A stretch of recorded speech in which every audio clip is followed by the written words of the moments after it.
Well then, people, good evening and welcome back to another episode of The Final Word. Someone called it The Final Word Meltdown. I'm of the thinking that I'm probably the only one out of this trio in meltdown mode, to be honest. So I'm glad that we can speak with Jack, Evie and Luke tonight, because I think they'll have probably a different perspective to me. It's mad how much it's flipped round in one game. But that's just how I'm feeling right now. Who wants to start us off? Jack, I'll come to you, mate, because normally you're quite philosophical and you're able to take a step back and see the bigger picture. This is true, mate. This is true. So, come on. Talk to me, mate. How are you seeing it right now? I've tried to do my best to enjoy the meltdown that's occurred and ensued. I knew we'd lose a game. We're going to probably lose another one, boys. And Evie, I mean boys just in general. But yeah, I think we're going to lose again.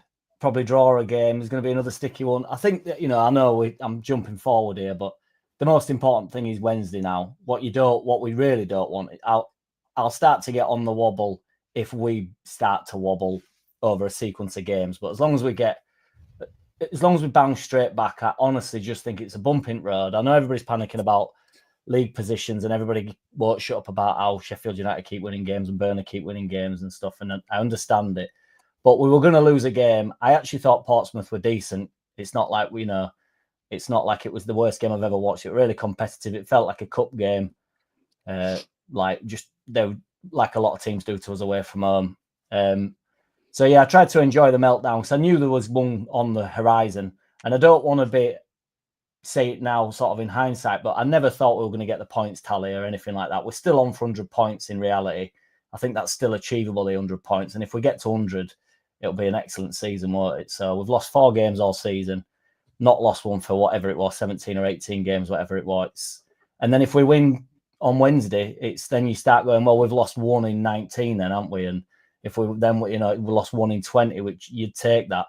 What I don't want to happen is, it's like, well, we've actually lost 2 in last 3 or drawn 1. Do you know what I mean? I don't want that.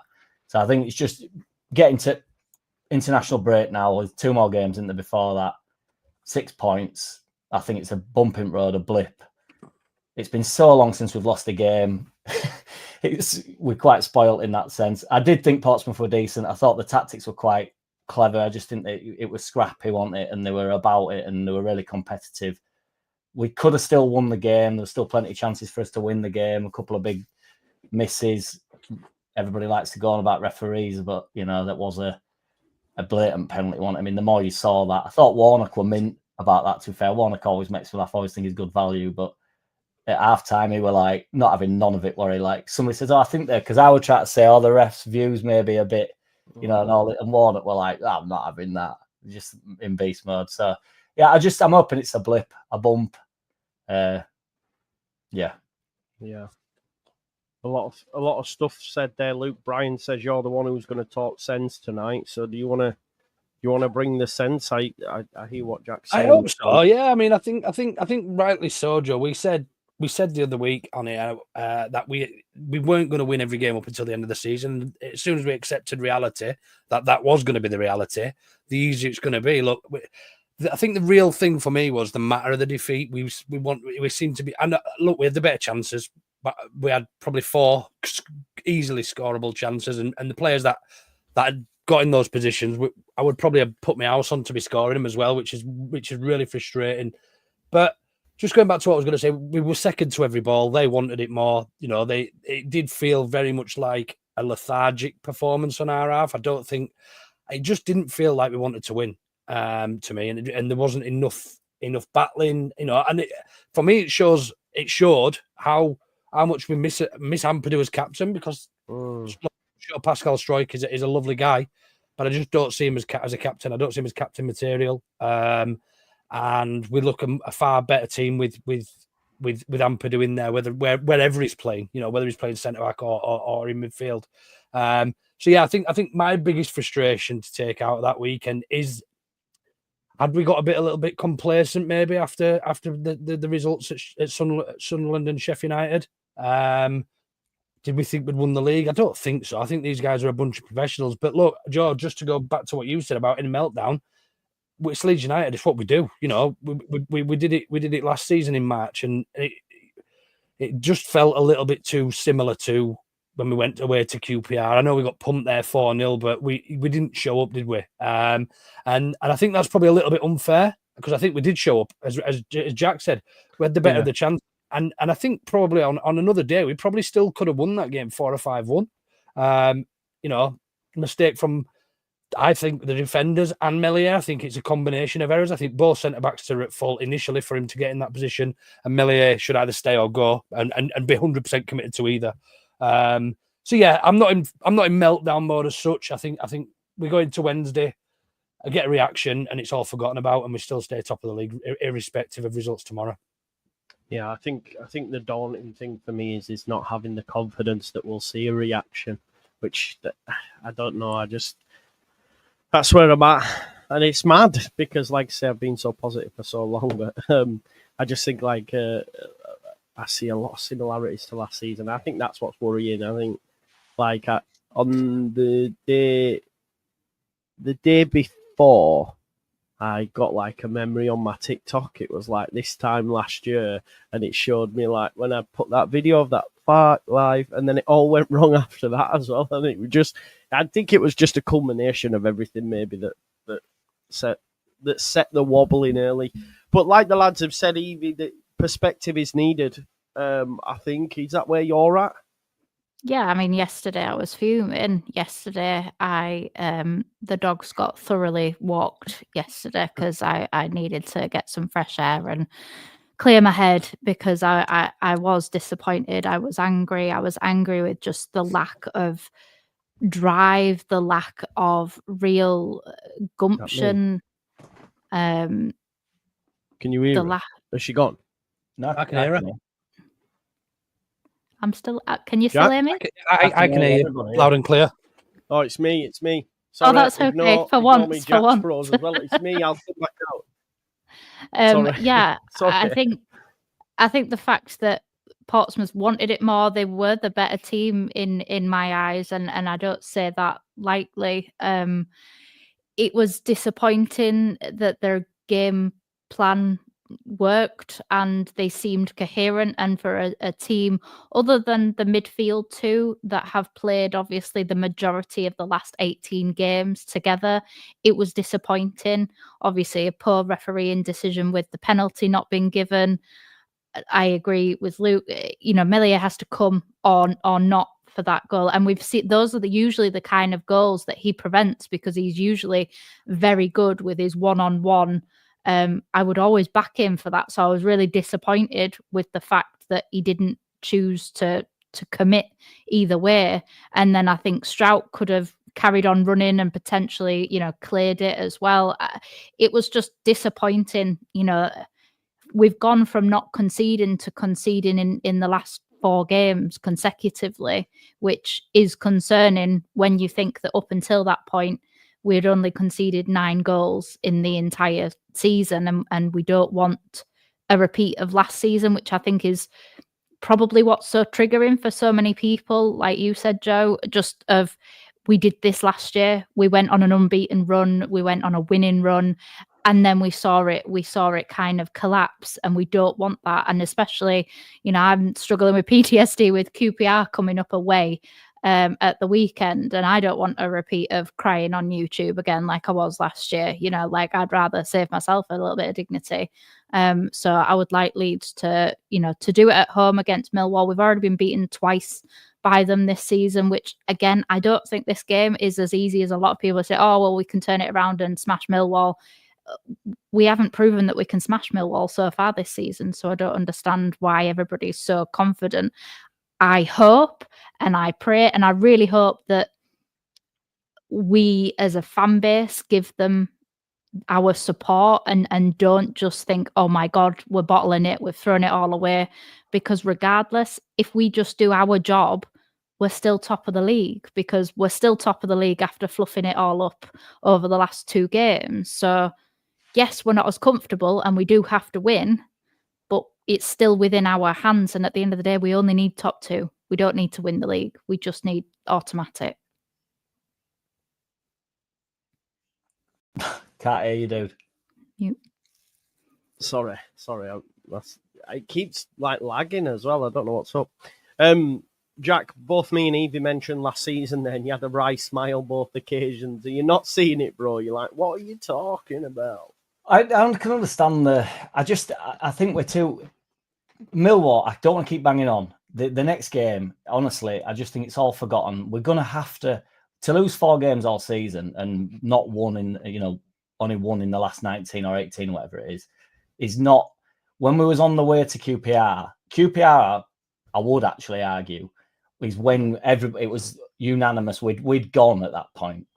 Once we got, and then we got thumped. We've not been thumped. We've drawn a decent draw, the point that everybody were happy with against West Brom at their place, and we've done the same.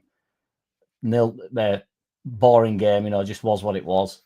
Now we've lost to Pompey, which I thought they were good value. I thought they were bang up for it. I did think they were better than us in second half. I actually thought, even though we had the better chances overall over the game, I do think they deserved to win the game. They took his chance. That just is what it is. You can't, XG and all this nonsense. I'm up for it, and it seems all right. We've been every time we've been beat 1-0. I'd rather that than the QPR stomping, but that's when I just think we'd gone at that point. QPR, it'd blow my mind if that happens again. I just think we're being slightly too poetic about it, and the history is quite literally repeating itself the year after. Farke's got so much more knowledge in the bank now, and he's got so much more strength in the squad. I think he knows exactly what went wrong last year for everything that did. I think they were under a lot more pressure. I think it was a much more pressurized situation last year, and we were chasing for a long time, and that is hard to chase. And then when the role was flipped, we all started to wobble. In all fairness, none of us wanted to win the league at that point. We were all going, so everybody had sort of peaked and troughed, and it was all over the shop. Nobody could win a game for love nor money for weeks on end. I don't think get past Millwall. I'm not saying that's an easy win either, because I don't think any game is in the Championship, which is self-evident when we just got beat 1-0 to Portsmouth, who, to be fair, I've been decent at home. Certainly this year. I think Farke mentioned the one at best form in terms of home form of anybody in the league. So I back our run of games towards end of the season. Burnley and Sheffield have got to play each other, but that's third to last game. That I don't think it will come down to that. If we lose another game and draw another game, we get 25 points, don't we, out of 30, which sees us so well up. It's unbelievable. So I think we knew there were going to be a slip. I think we've all got ahead of ourselves thinking we're going to get the points tally and be the best team that's ever been in the Championship. And up until this crazy run, you what, man? Go on. It's me lagging, mate. Oh, sorry, man. Up until this crazy run, nobody thought we was anywhere near the best Championship side ever. So to suggest, and I sort of played with it myself, we might be going for points tally. It were never on that. So just get 20 more points and we'll go up. And we've got 30 to go at. So yeah. Luke, I don't know if can you hear me? Yeah, mate. Yeah, it keeps lagging, man. Sorry about this. It's not. I don't know what's up with it. The one thing I will say, and you touched on Strauch, and obviously the two games that are coming up with Millwall and QPR is our lack of physicality. You mentioned Ampadu, a lack of leaders out there. That's in moments like this. This is where I worry about our side as well, because I do believe, and maybe I don't think it's over exaggerating to say they have a soft underbelly, this squad. I don't know. I don't look to that team. I don't know who the leaders are. It sounds corny, but who the men are. Do you know what I mean? Whereas when I watch Sheffield United, when I watch Burnley, they have the likes of Josh Brownhill, even that horrible Gadji Hannibal and stuff. They get amongst it. They get about it. I do believe without Ampadu, we do lack. I can't remember where it was. It might have been Square Ball that said it. But like when the keeper's fouled by that Oglev, no one even complains to the referee. And like if that's Ampadu, he's straight over what the fuck, or he's gripping the lad up.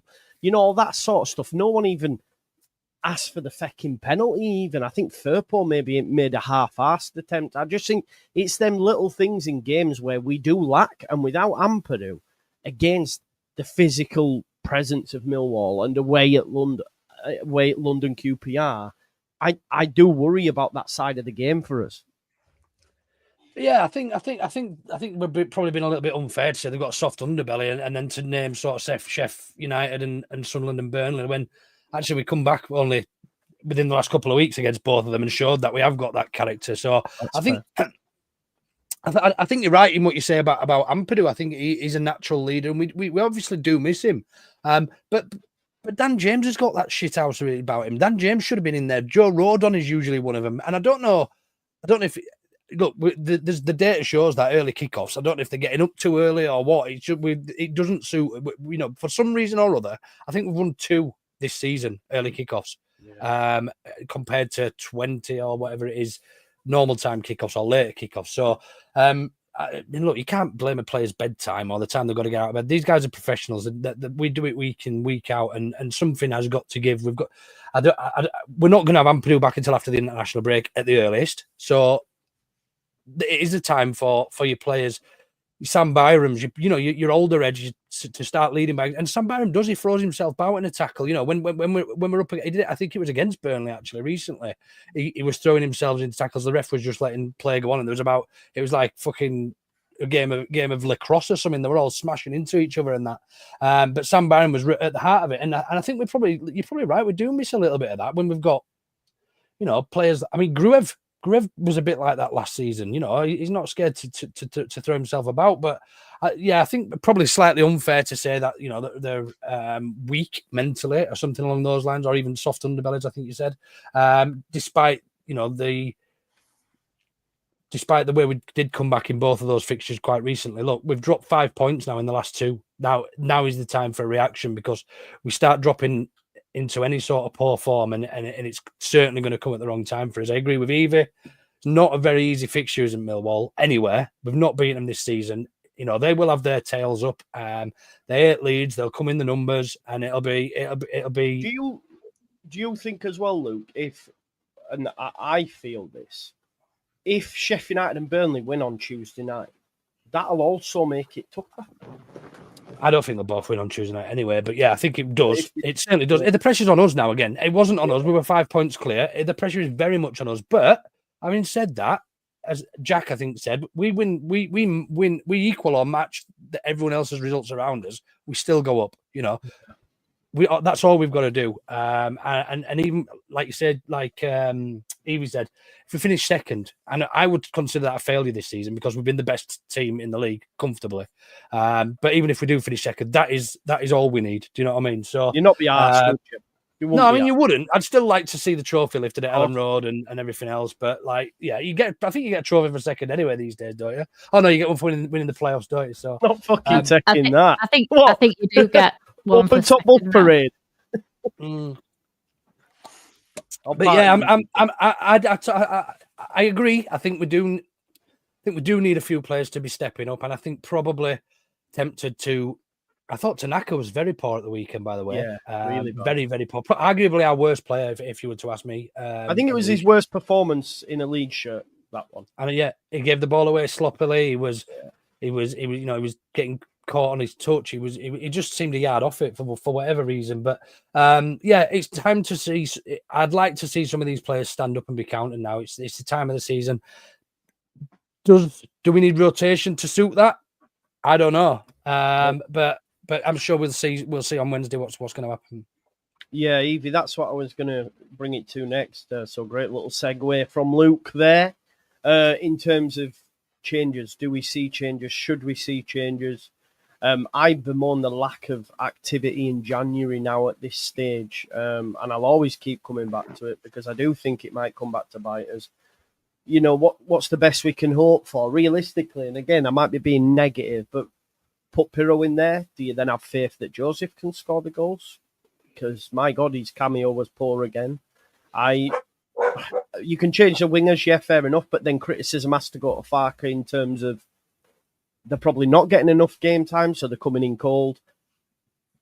And then you've got the keeper situation. The keeper, my God, honestly, I don't know how many. If we lose out, if we finish third by a couple of points, it's on him. It is on him because I think he's at fault yesterday. But again, that's just my opinion. But we have to go with what we've got. Do you expect changes? Will we see changes? Should we see changes? I guess is the question. I mean, I'm not one for absolutely sticking up for Meslier. I've been very, very critical of him for a lot of the season. But if we say that the majority of the clean sheets are on the defence, then we also can't say that yesterday was just on Meslier, because there was a catalogue of errors that led to that goal. It wasn't just on Meslier. Yes, he should have committed to one way or another, and that is his fault. But I also think that Rodon was at fault. I just think the entire of those central three were at fault yesterday. I also think that Bogle wasn't playing his game yesterday because I think he's so cautious and thinking of that yellow card. If he gets that yellow card, obviously he misses 2 games until after Wednesday. I think after Wednesday we see a different Bogle, because it's Wednesday, isn't it? That as long as he doesn't get a yellow card in the Millwall game, then I think he's in the clear. But he wasn't at his best. Firpo got done time after time. Yes, Firpo was great going forwards, but he was getting caught out every time when they just did that long ball over the top. So I think nobody played well, and I agree with Luke. I think it was Tanaka's worst game, and I would arguably say he was our worst player on the pitch. And there was quite a few players that could have had that yesterday. If I'm being honest, I was very disappointed with a lot of players, and Byron wasn't great when he came on, but I also think that there's a potential that if Bogle isn't going to be Bogle, I wouldn't mind dropping him, because if he's not going to do what we need him to do and what he's best at, what's the point in him playing? Because essentially we drop points because everybody wasn't at their best. And I would like to see Rothwell start for definite, if we're going to have a chance at set pieces. Although I didn't think Solomon's set pieces were shockingly poor. They certainly weren't as bad as Gruev's the other day. But I'm not sure with the whole Joseph situation. The problem is the 10. That was always going to be the problem. Aronson has burnt out, which is exactly what we were all fearing. And I know obviously you've got very strong opinions on the fact that, others couldn't play in that number 10 position, but we're now at a point where, because we've not even tried to play somebody else other than Aronson in that number 10, we now can't play somebody else, because when, again, like you said with the wingers, throwing them in cold. Whereas if we'd have tested other people out in that number 10 position, maybe we could have, if he turned Rutter into a number 10, he's turned Pirro into a striker, or however you want to kind of put it, then why couldn't we have turned another player into a number 10? Even if it's not 100% what we need, maybe we just need something else that we could mold to fit. Rutter wasn't perfect either, but he did the job that we needed him to do for the majority of the time. Because we've not seen any rotation or any change or any experimentation longer than a cup game, we've now got no options at number 10, and we're now playing a burnt out player in a position that he's now been completely ineffective in. Yeah, he's definitely dropped off. Has Brendan? I do listen. I just want to bring it back to the goalkeeper, and I hear what you're saying in terms of it's always someone's fault before a goal. It's always going to be someone's fault in the lead up to a goal. But for me, the goalkeeper's there to. Yeah, and that's his usual type of goal that he saves. When it comes to one-on-one, he usually fully commits himself, and that's what saves us. He's done that this season, the majority of his saves where he's kept us in games have actually been that type of save where he goes one-on-one and makes himself big and spreads his long limbs everywhere. And, that's how he covers us. But he didn't, and he didn't commit to either way. But that whole defence just seemed shaky from kickoff, and I don't know who that was, necessarily the fault of. But we just didn't seem at it. And I've seen loads of people in the chat saying that we get up for the big games, but these are the kind of games that you're actually tested in. And these, other than Burnley, these are the games that we've dropped the points in.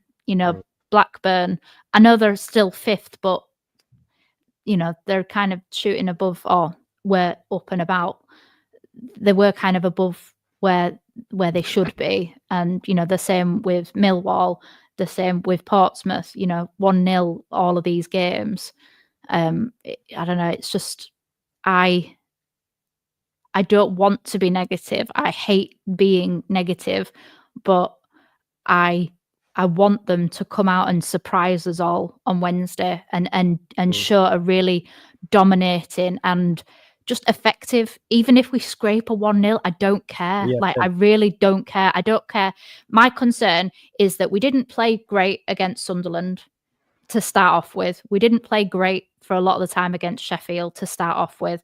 And then we didn't play great against West Brom, and we didn't play great, but we scraped 2 last-minute winners at Sheffield and Sunderland, so it kind of papered over the cracks.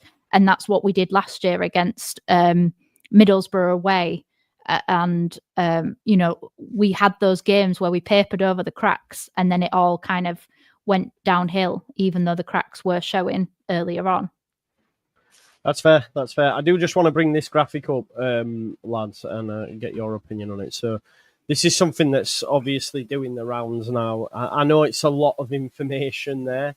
There's a lot to take in. But you can see the green dots are the quality of shots that the keeper faces and how they do against that.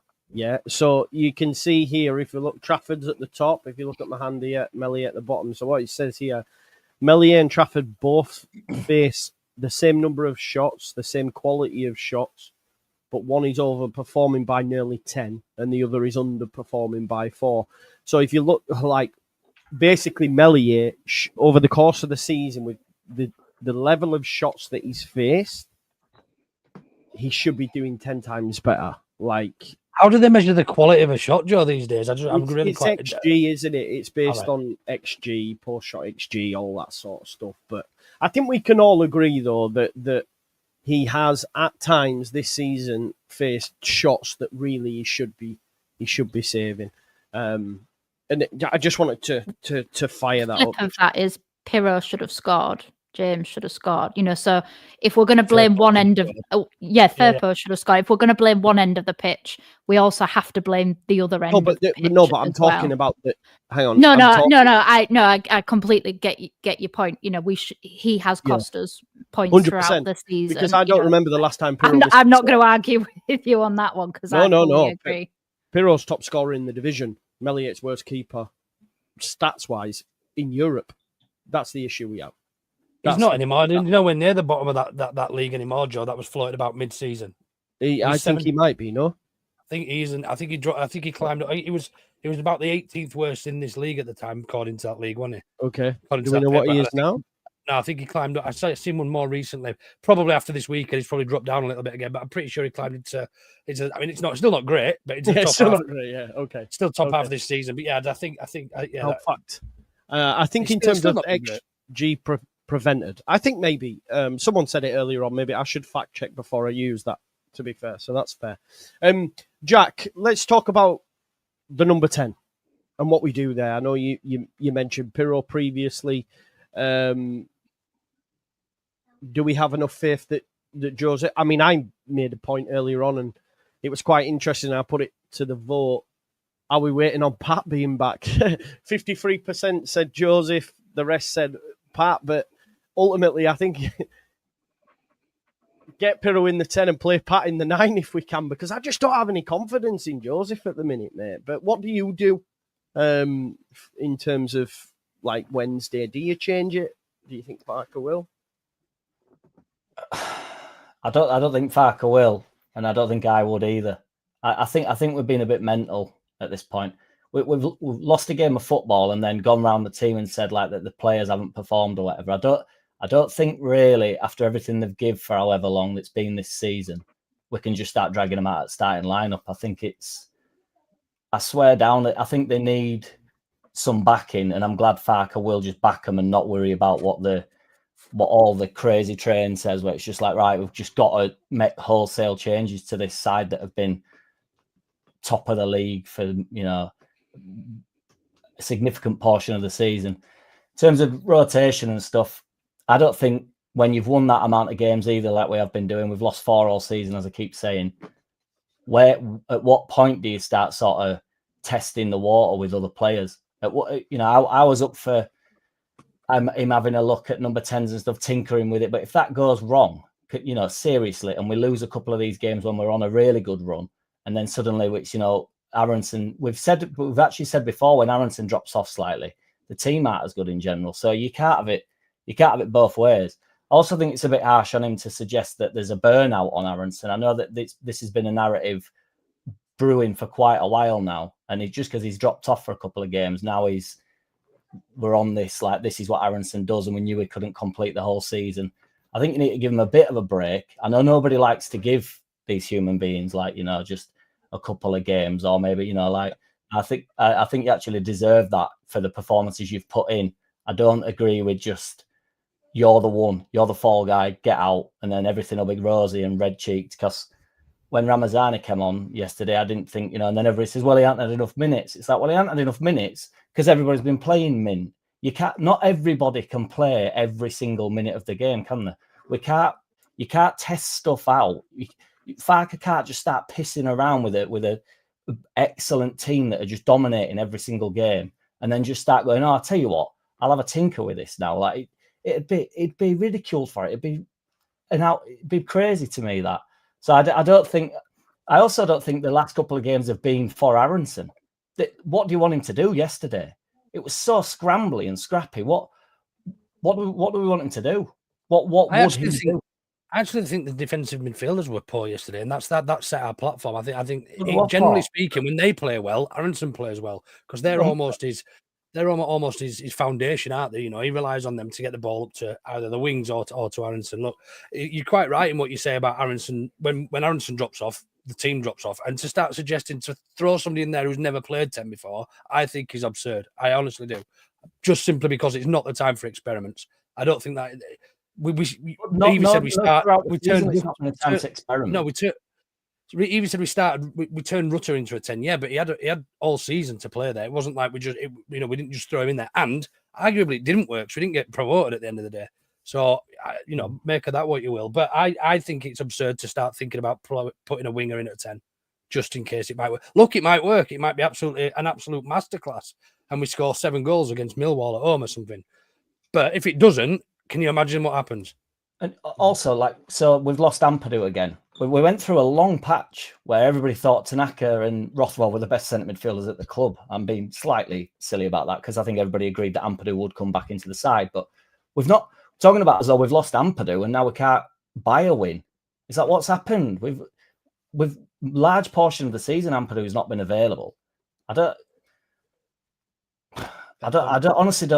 know what people want. We are top of the league, and I know nobody likes to hear it because for some reason it's happy clapping, but we are top of the league legitimately. That is how the league works. We have been the best side in the league for the longest time now. You know, I just think, believe me, if Millwall's pap, my head's gone. But right now, I really think we have to back Farke and back these players and just be like, do you know what? Just have a bit of respect for them and just think, no, you've actually been really dominant for a really long time. Just turn it down just a touch, and let's just actually believe in them for once. Because if they let me down, they're not letting me down. By the way, they're not doing jack shit for me. But if they let themselves down, if they let the club down, then it's on them, and it's on Farke. Farke loses his job. But right now, he's lost 1 game in the past 18. He's drawn to everybody. When everybody would chewing West Brom off at the start of the season, when you all loved them and everybody thought they were going to be title challengers for some unknown reason because Corberan were there, and now that's gone. Now that's not a good point, and we've floundered because we've drawn and lost the game. Millwall is enormous, and I will be so bang up for that game. I swear on my life, it needs to be won. Do you know what? I could see the chat popping off. I could see Luke doing this, yeah. And I couldn't hear a word you were saying, but I was like, I know he's going off on one. I was like, go on. And I didn't hear a word of it, but I'm going to go back and listen to that. Don't worry. One thing I would say, though, is that we do have evidence of Aronson dropping off from the season in the Premier League. You know, we saw he played every single game in that, and he also did the exact same thing when we were in the Premier League. Single game, in fairness, did he? He got mauled off. Towards end of the season, he couldn't get a minute himself. He was panicking. He was coming out in press saying, "I don't like relegation battles and stuff." And that's but he was still playing. He still played every single game when we were in the Premier League. Yeah, he did. What, he started every single game towards end of the season? He played every single game.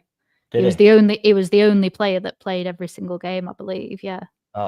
So we saw that decline of him. I think we saw, even if that is true, which I'll take your point for it being true, didn't we see that within every single player that played for Leeds United in that season? I'm not saying that. I'm just saying that I think Aronson deserves a couple of games, is all I'm saying. Before we go to when you actually look at his games for the last maybe 5 games, he's been poor. Why? What are you judging the poorness on? Well, when you look at it's a bit like everybody going on about Gruev. Gruev's been poor quite a few games since he's come back from injury. And when he got taken off and when Aronson got taken off, we came and we won both of those games. So it's their fault. No, I'm not saying it's their fault. I'm just saying we can't just say, we've just got to back the players. I believe that we do have to be positive and we do have to back them, and I'm not going to boo them or anything like that. I don't believe that. I think that's incredibly entitled if people are spitting their dummies out and saying the team are rubbish and this, that, and the other. This team, you know, other than the last 2 games, have been on for a potentially record-breaking season, so we shouldn't, you know, just throw it all away now because we've had, you know, a minor blip. But we do have to analyse that some of his games have, you know, he's got very few assists for a number 10, and he often makes the wrong decisions in key moments, and he hasn't had that competition. When you look at Solomon, when you look at James, they're keeping other players out. Aronson isn't keeping. We had the exact same issue with Rutter last year, because he also had nobody to keep out, and we had the same kind of thing with Somerville last year as well. If Rutter and Somerville are in this side, they keep everybody else out the side as well. So it's slightly unfair to suggest that if Rutter was there, Aronson wouldn't have played a minute either. Rutter doesn't come out the side just because there's. No, I agree, but you've got to, in order to have people at their very best. Your best when you've got people chomping at the bit to get your place. And we've seen that this season when we've had that competition. I think those places is the hardest role on the pitch. I think it's so impossible to appease at any level. I think the top players do it week in, week out. And I think players like Aronson, who I don't know where his ceiling is. I don't think he's a 25 million or whatever with silly money we paid for him. Never understood why all that happened. I 100% appreciate he's not been bang at it. I can't think of many spells where I've thought like this bloke's mind-blowingly good. He's nowhere near as good as Rutter. He's frustrating, but Rutter was very frustrating. A lot of people got frustrated with Rutter, but he did enough to sort of keep that at bay. I think with Aronson, the hardest thing is every single time he turns on the ball, he's forced to do something. He has to perform. He has to play the hardest passes on the pitch. And I'm not 100% certain that he's capable of it. Well, I know it. Well, he's capable. I don't think he has to play the hardest passes. I think that he often pass that in that 10 role. They're the hardest passes. But he often doesn't make those right decisions. He actually makes the wrong decision more than he makes the right decisions. when he doesn't think about things is actually when he plays his best, when he overthinks things, and when the pressure gets to him. About, in fairness, we don't While while you two have been having it off like live, I've just done some check on Aaronson. He didn't start the last 7 games in the Premier League. No, I didn't say he started. I said he played. I didn't say he started. Well, I said he didn't start. In fairness, so we're both right. And I think this burnout thing obviously comes from people who watch a lot more of European football, because I think he apparently burnt out. I mean, I don't watch enough German football to say yes or no. I just take people's word for it. You know, if somebody tells me somebody had a poor second half of the season or something when they were out in Germany, I just nod my head and just take the word for it, because I don't watch German football. It's as simple as that. But I think we have been very harsh on Aaronson. I don't know what we expect from him. You know, we haven't got a playmaking number 10, which was our fault for not signing one. And we, as Jack rightly said, we've won. We've not lost in 18. We've had a poor performance, or a loss, should I say? There's been a couple of poor performances in there that we've got away with. Let's be honest. But now we've had a poor performance. Everyone's almost. I find it absolutely berserk that we're thinking about experimenting and putting somebody in there that we've got no data on how good they're going to be in there or what they're going to offer in there. I do. I mean, that's just me. Everyone's completely entitled to their own opinion. Aaronson works his bloody socks off, and look, it doesn't always happen for him. I agree with Jack. It's the most difficult position on a pitch to find any space and make the right pass. You've got 2 central defensive midfielders in most teams nowadays, and you've got 2 centre backs, and you've got to find space between those 4. So it is a very difficult role to do well. So yeah, do I think somebody might be able to do it better than him, or do something? Yeah, absolutely. I think based on their attributes, I think probably Solomon would probably do all right in there. But is now the time to panic and start making those rash decisions in a manager? Because if it doesn't work, you can damn well be sure that the fans will be more on his back than if it did work. Obviously, if it did work. Yeah. Yeah, look, I think we go back to, look, we can argue to the cows come home. I felt like it was quite interesting in the presser today when Farke let slip about the 150 mil and then was like, oh, I'm not allowed to say that. He wanted a 10. He wanted a 10 in the summer. He wanted a 10 in January. We didn't get a 10. You know, we can, but again, you know, we've had enough. We have got enough. So if we do balls it up, it'll be on him and he'll lose his job. He'll lose his job for it, and that's the way the cookie crumbles, and he knows that. And that's why, as well, I sort of agree with what Luke and Jack were saying. I think Evie said it in a roundabout way as well. Ultimately, the manager sort of sawed a rod for his own back, because it's too late now for him to be experimenting with just 10 games to go. So if it does go tits up, then he's got no one to blame for it. He's the one steering the ship. We all think we're managers. We all think this person can play there and all that, but ultimately it's his decision.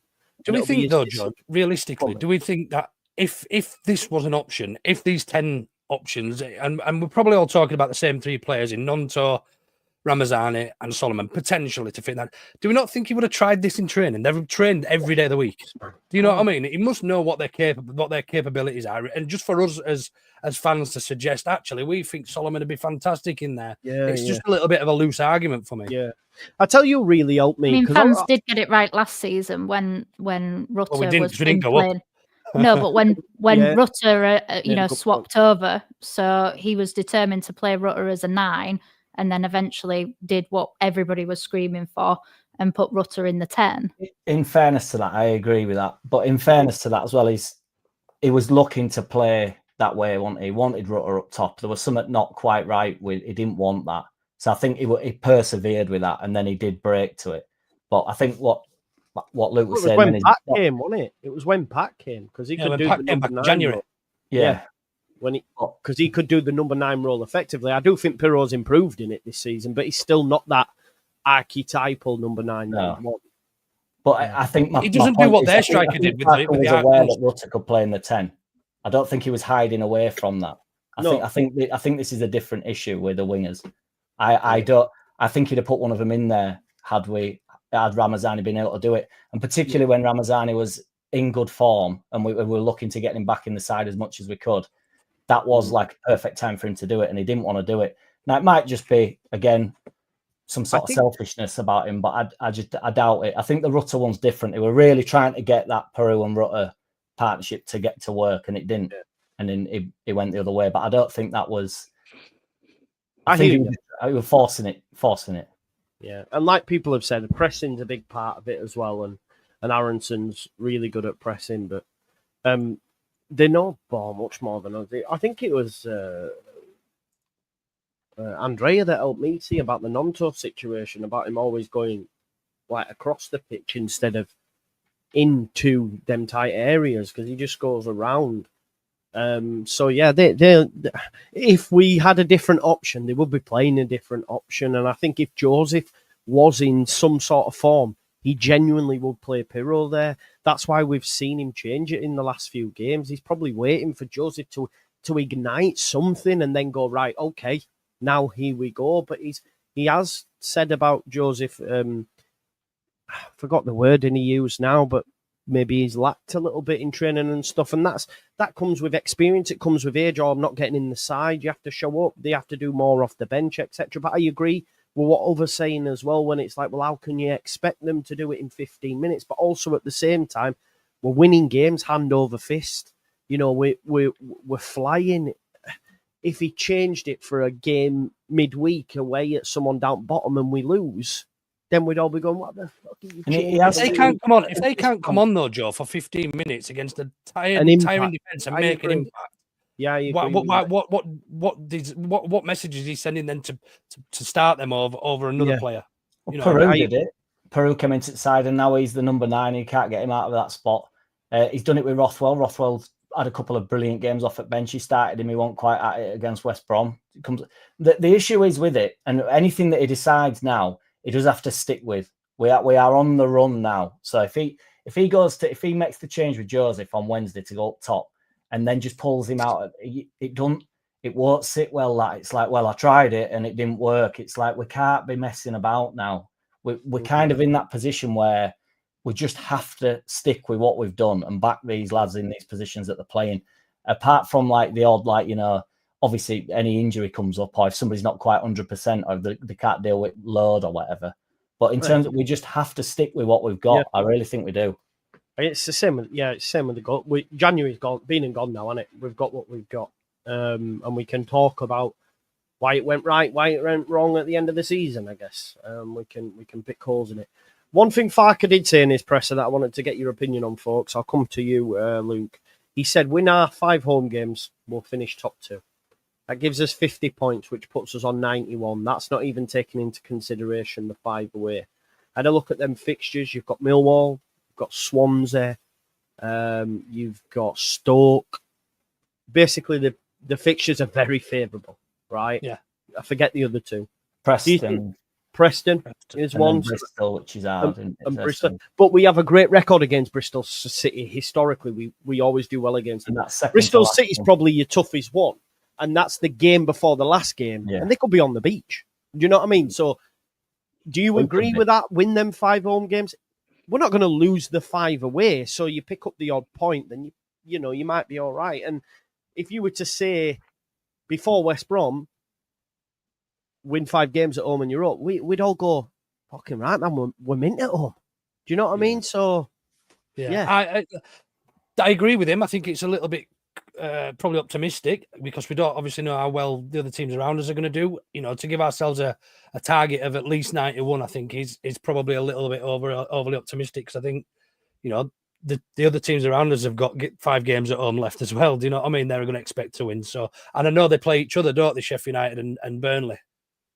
Yeah, in a few weeks. So it's third to last game, that I think. Yeah, so towards the end, so there's almost definitely going to be points dropped there in some way, shape or form. So, I think he's probably right. We're not going to lose 5 away. We're not, but necessarily not going to win all 5 at home. Even if there's a draw in there and we pick up a win away, I think we'll finish on around about 94, 95 points and probably still go up as champions. Any thoughts on that? Even that home, them 5 home wins and. Yeah, I think I think we've just got to do everything. I don't think we have to. I don't think we can just win home games. No, I'm not just saying that. Yeah, I think we should go to every game. with the determination to treat every game as we would a home game. I think we've maybe got a little bit, because of the dizzy heights of the Sheffield and the Sunderland game, maybe just thinking that we can do it. We can come back. We can, we can get by and overcome adversity because we've done it to the people right near us, near the top. We did the same thing last year, other than Southampton, obviously. But we just have to go with the attitude that we need to win all of them. And that's it. We can't actually afford to let that mentality of we have to do it slip. There is no right, a point will do here. It's like, yes, if you can't win, don't lose. But we should be winning every one of them now. Everybody's been saying, oh, well, we don't play any of the current top 10 now for the rest of the season. So we've literally got, if we are the best in the league, then we should be beating everybody for the next few. I'm not saying that we are going to. I'm just saying we should go with that mentality of we have to turn up, because in theory, if the table doesn't lie, then we are miles better than these teams. So we have to turn up, because there's still a lot of points to play for right now. Even, we were 7 points clear of second place two games ago. So there's a lot of points to play for still. Yeah, no, of course, yeah. But if we win them 5 games, in a good position. Yeah, we're in a very, very good position, a more comfortable position than we were last season. But obviously, we don't just play 5 games, home games back to back. So within that time, we can't rest on our laurels saying, oh, well, as long as we win the home games, we have to do the away games as well. Yeah. No, that's fair. You see chats up and down like yours tonight. Very big opinions, positive and negative. Some wild, some good, but that's the way the fan base is at the moment. I guess we will finish up with some super chats. Ming says, "Don't stress, dear friends, Jack City crew." What's TOTL? Top of the league. Top of the league. Yeah. It's always a new one with Ming, and I'm always got to be like, I don't know what this. He's always coming with the smoke for your channel, man. I love it. He's a legend. It's Ming. Big up Ming. Reese P says we should go 4-3-3 and give Aronson and Solomon a rest, but Farke won't do it. I really do not like this tactical inflexibility. It's bullshit. Sorry, tactically inept he is. Yeah, exactly. That's where we're at again. No disrespect.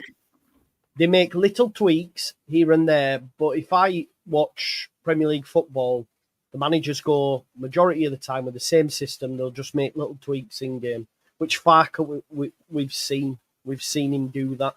And again, I guess it comes back to the earlier point, Reese, of like, with 10 games to go, can we switch up a 4-3-3? And to be honest, I don't think Solomon's been that bad.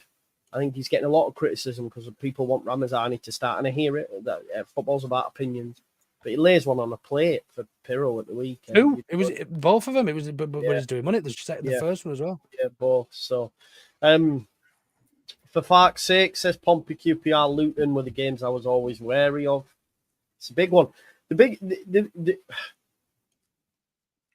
biggest thing for me is just making sure we get through, because I can't cope with another loss before international break. I don't want 2 weeks off with another loss. Like, go get maximum points and be chill, because Sheffield United have got Bristol City, which won't be easy, and they've then also got the Sheffield Derby on Sunday, which again won't be easy. Burnley have got Swansea at home, and they've also got West Brom, which won't be easy. So, if we can get maximum points, we'll still be top going into international break. If we don't, then there'll be a conversation, And I just don't want to go into international break. Like, I can't cope with 2 weeks off with no football, knowing that we're fucking in that position. I can't. Oliver, happy birthday, mate. Member for 12 months. He says, I predict we drop points in another 4 games. We can't go into meltdown every single time. 6 wins, 3 draws, and 1 more loss equals 97 points, and we go up. That would be nice. That would be nice. I just want to go up. If we don't go up this year, I might have to go get a real job again. I can't be arsed with that shit. A kid, of course. Yeah, it's got to be done on it. Right. Any final thoughts? Anything anyone wants to cover before done? And then we can start. I just want to pick up on the comment that Sly has put. Burnley won't lose. They have a proper manager. Would you really want Scott Parker as your manager? Do you really want the most boring football that you have ever endured to be your manager? I just don't get it. And people say that like we've got no kind of, no enthusiasm and no kind of expectations for where we want to go as a club. If you really want Scott Parker as your manager, then you've got no expectations for your club either. There you go. Love that. And even if Scott Parker gets you up, he has a wobble when he gets up there, doesn't he? And he just runs off. He's just first sign of any sort of negativity towards him and he's out the door. The only good thing about Scott Parker are them streets memes, where they do the street songs and he's dry your eyes, mate. Have you seen it? You must have seen that.